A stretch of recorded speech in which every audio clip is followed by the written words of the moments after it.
4 consonnes et 3 voyelles, c'est le prénom de Raphaël. Je le murmure à mon oreille et chaque lettre m'émerveille. C'est le tréma qui m'ensorcelle dans le prénom de Raphaël.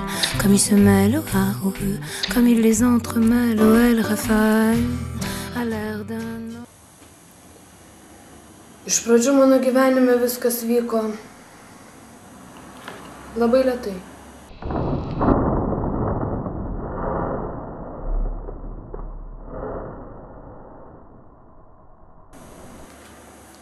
O paskui labai greitai.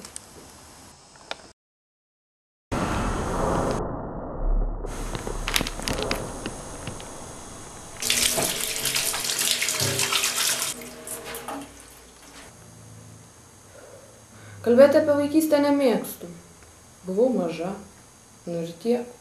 Tai galėtų dominti nebent tada, jeigu būčiau iš žemės išlindusi karalienė Viktorija. Ar dar kas nors?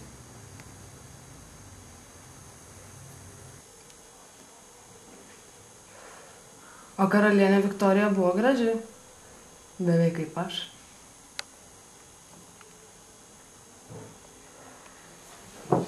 Tikriausiai nepūsdavo dūmų į veidrodį. Jie tik pūsdavo miglą į akis. Beveik kaip aš. Kai užaugau pakankamai didelė, kad nuo tėvo spintos viršaus galėjau vogti cigaretes be taburetės, supratau daugybę esminių gyvenimo dalykų. Žinote sumuštinio dėsnį?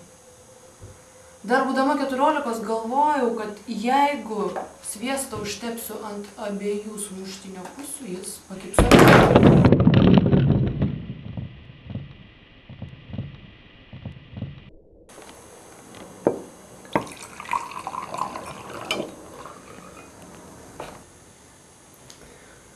Po keletos bandymų supratau, kad tai visiškas absurdas.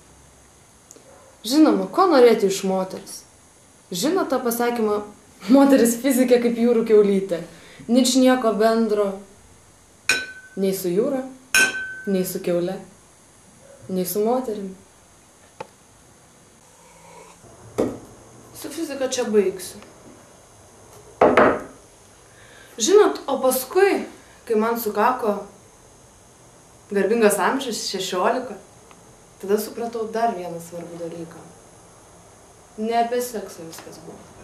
Viskas buvo tikrai ne apie seksą. Aš supratau, kad gyvenimas geležis, nevartojamas rūdyje.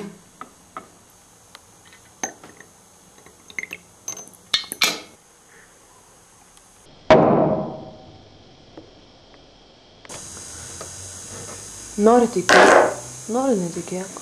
Bet aš buvau ištekėjus. Taip, buvo kas mane vedė. Įsivaizduoju, mano tėvas mano vestuvių dieną pasakė, jeigu būtų verta vesti, Dievas irgi būtų vedęs. Aišku, mano tėvas ne Dievas, mano tėvas vedė mano motiną.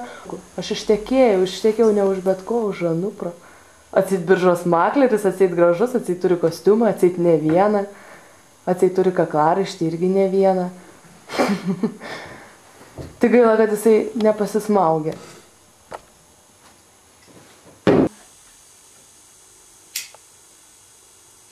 Deja, nepasismaugė. Bet spėjo užstatyti man vaiką. Ačiū Dievui vieną. Vienas vaikas tokiai moteriai kaip aš yra per akis. Daugiau vaikų tiesiog mirgėtų akise ir aš nieko nematyčiau. Nei jų, nei Anupro, nei savęs veidrodyje, nei dūmų, kuriuos išpučiu, nei dūmų, kuriuos įtraukiu, nei vyną, kurį geriu. Galvojau, kad Anupro geri genai. Galbūt dėl to už jo ir tekėjau. Dabar mano atmintyje iš Anupro liko tik tai dūmas. Ir visai gardus. Sako, ieškai ugnies, ją rasi tik su dūmais. Amenzo.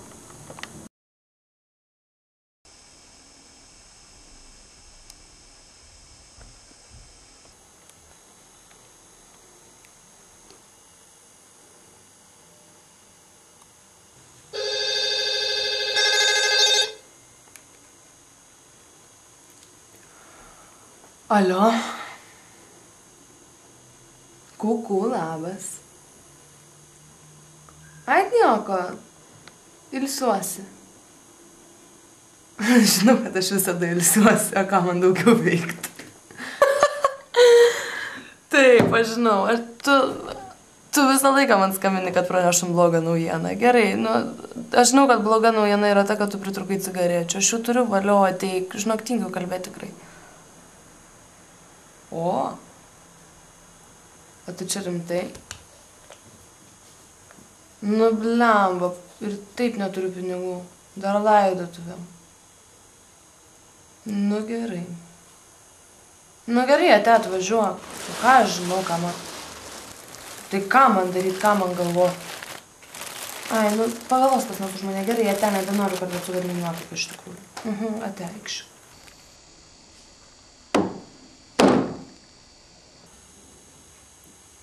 Įsivaizduojat? Pasirodo, šiandien mirė mano vaikas. Mano vienintelis vaikas, kurį man užstatė anūkras. Kažkokie tai bairiai, nieko nesuprantu, kas darosi. Tiesą sakant, aš negarantuoju, kad vaikas mirė šiandien. Galbūt jisai mirė vakar, bet esmė, kad buch, bach, tu. Jo nebėra. Nepykit, aš užsirūkysiu.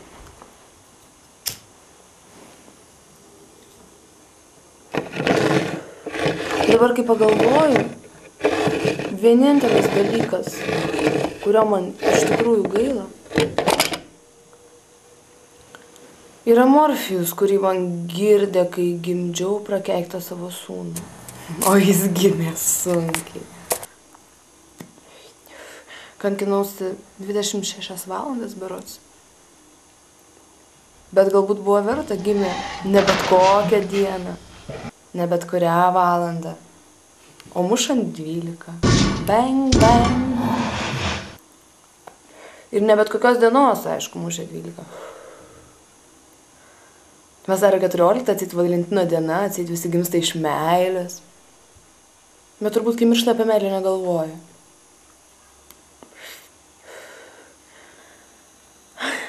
Jis buvo beviltiškas vaikas. Jis buvo visiškai beviltiškas vaikas. Kiek aš knisdavausi virtuvėje, gamindama maistą. Kiek aš keičiau prakeiktus vystygus, nu gerai, pampersus, bet jokio skirtumo vis tiek keičiau, vis tiek kažką dariau. Dariau, o kas išėjo? Nieko, bits. Labas, mamytė, aš žuvau, nepyk. Tu galbūt mane auginai, galbūt mane šėrei, galbūt maitinai, galbūt dar ką nors darei, galbūt man keitei vystyklus. Galbūt stengiasi mylėti tyliai, kai aš kitam kambarį miegojau. Aš dabar miriau, gali mylėtis garsiai, o kad neturiu su kuo.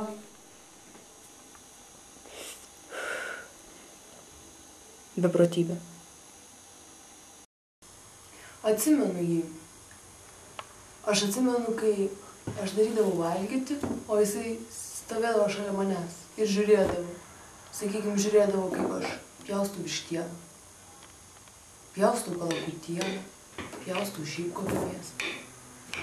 Aš žinau, kad jisai vis tiek nevalgys to, ką aš gaminu. Ir jisai tada žiūrėdavo į tą vištą, tarsi aš skerščiau jį, tarsi pjaustyčiau jo rankas, kojas. Tarsi, aš net nežinau.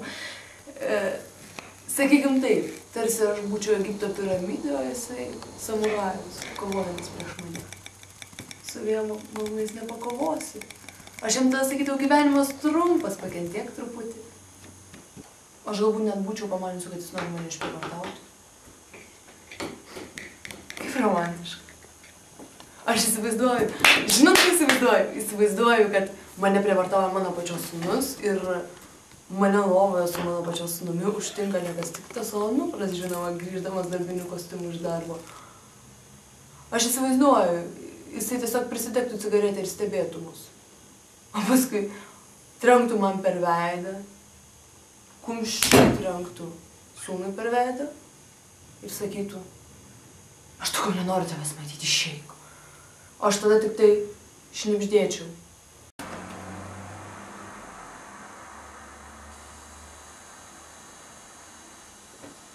Žinot, kas būna, kai ateina pabaiga?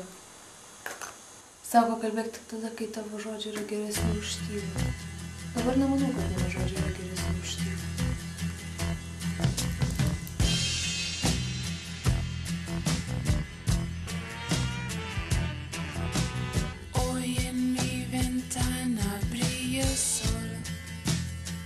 Y el corazón se pone triste contemplando la ciudad.